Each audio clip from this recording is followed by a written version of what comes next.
Almost since the dawn of civilization, cash money, has been a critical piece of the world's economy. In ancient times, people used gold and silver coins. Today, paper money remains the single most popular way to make transactions in this country. But should it be? Some economists say day-to-day shopping can easily be done electronically, while the continued use of cash hurts the economy and may even cause crime. Kenneth Rogoff is a Harvard professor, a former chief economist at the International Monetary Fund, a famous chess player. He says it's time to move forward toward a cashless society. Professor Rogoff joins us tonight. Professor, thanks for coming on. Thank you for having me. So I've heard this argument before, and I understand and I take seriously the inefficiencies of cash and the possibilities for crime, transnational crime, it avails to criminals. I get all that. But there's also the suspicion that a lot of us have that eliminating it would just increase government power, maybe to a point that's dangerous. Is that a concern for you? Absolutely. So I actually don't favor getting rid of cash. I favor getting rid of large bills like the 50 and the 100 and similar around the world.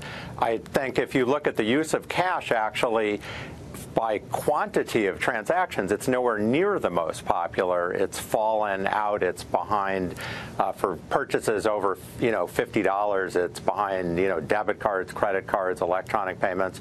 But for small payments, it's very convenient. And of course, sometimes somebody wants to do something for $5,000, even $100,000. They don't want anyone to know.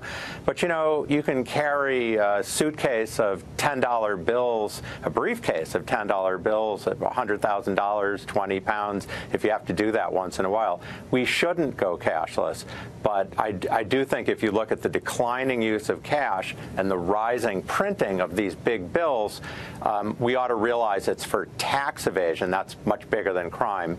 And if you can cut back on tax evasion, you could, for example, lower tax rates. So you do acknowledge, though, it sounds like you are acknowledging that people have an inherent instinct, a desire for privacy. They don't necessarily want anybody, whether it's a bank or the Treasury Department, tracking what they're doing with their money. And that's okay, you think?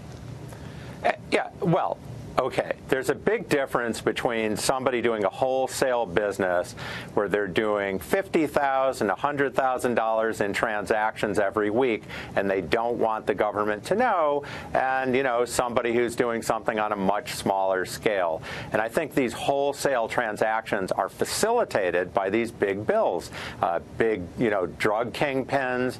Tax evasion is a huge thing. So I just think we need to recalibrate it a little bit, not so much eliminate it.